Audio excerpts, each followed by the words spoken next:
Goeiedag. In hierdie les gaan ons kyk na voegwoorde.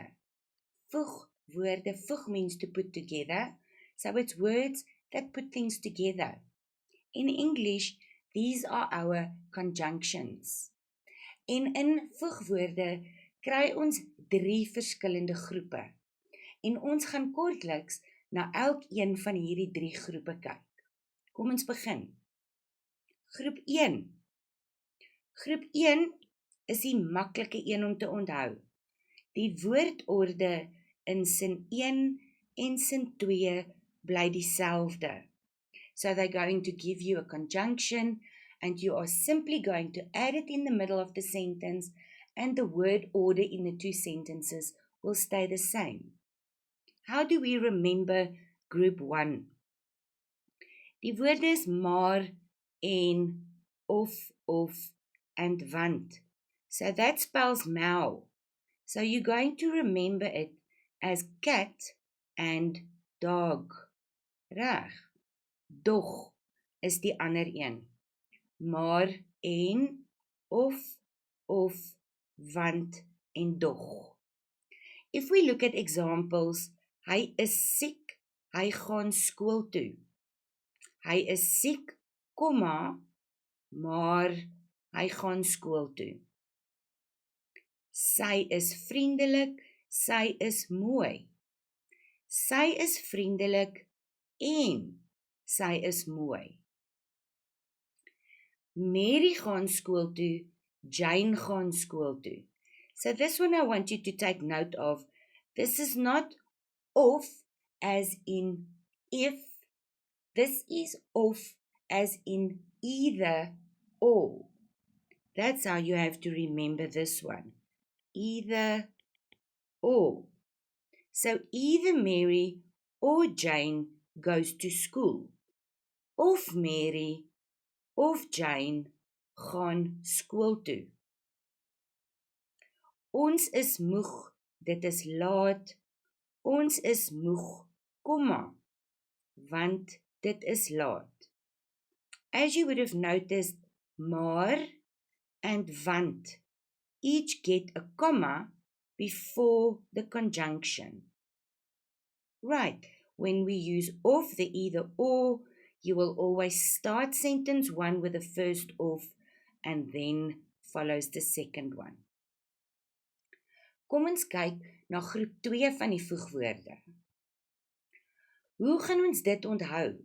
These are all the D words except dog and dat.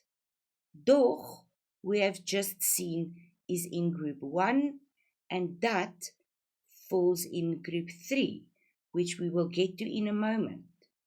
So all the D words, dan, daarna, dus, daarom, derhalwe.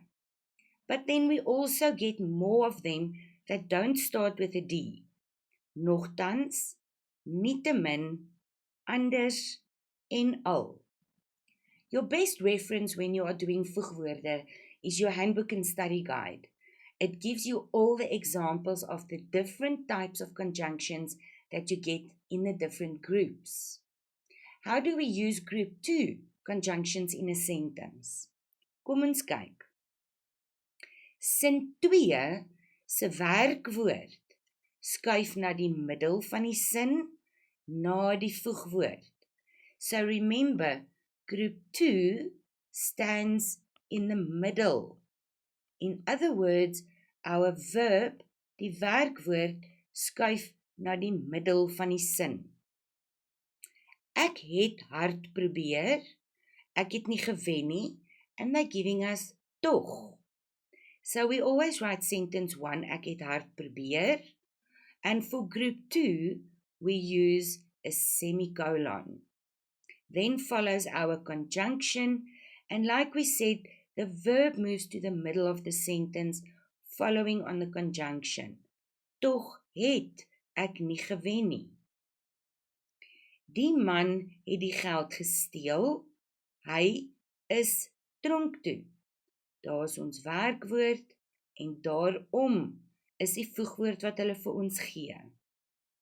Die man het die geld gesteel, komma punt, daarom, and then follows the verb, is hy dronk toe.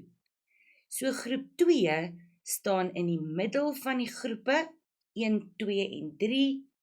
Die werkwoord beweeg na die middel, so ons kry sin 1 en dan kry ons voegwoord en dan kry ons die werkwoord. En dan volg die res van sin 2.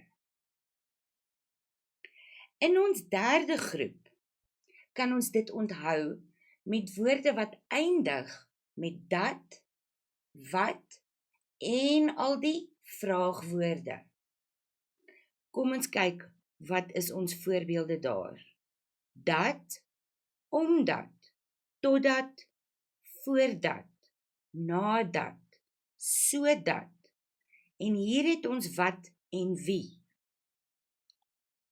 Verwys na ons les oor betrekkelike voornaamwoorde, waar ons gepraat het oor wie en wat en hoe die werkwoord in die sin skuif. Ander groep 3 voegwoorde is terwyl, alhoewel, toe, sedert, aangesien of en tensy. Hoe gebruik ons hulle in 'n sin? Omdat groep 3 aan die einde staan, it is the last group, it's at the end. So sin 2 se werkwoord skuif na die einde van die sin. Byvoorbeeld, ons is bly, dit is vakansie. They give us omdat, ons is bly, omdat dit vakansie is. There's our verb at the end of the sentence. Hy het 'n trofee gekry, hy het gewen. Now they are giving us aangesien.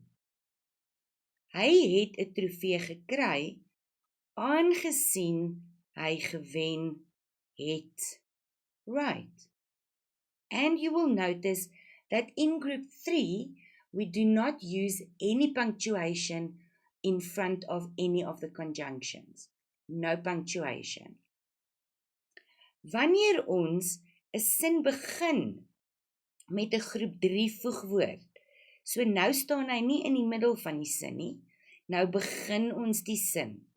Nou moet jy onthou, you're going to start with sentence 2, and you're putting the verb at the end of the sentence. Aangesien hy gewen het, and here we use a comma, because we have two werkwoorde, two verbs, next to each other. Aangesien hy gewen het, het hy 'n trofee gekry. Reg, so that is when we start with the group 3 conjunction.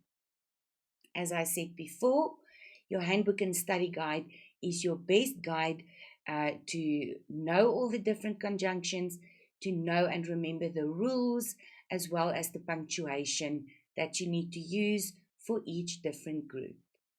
Dankie.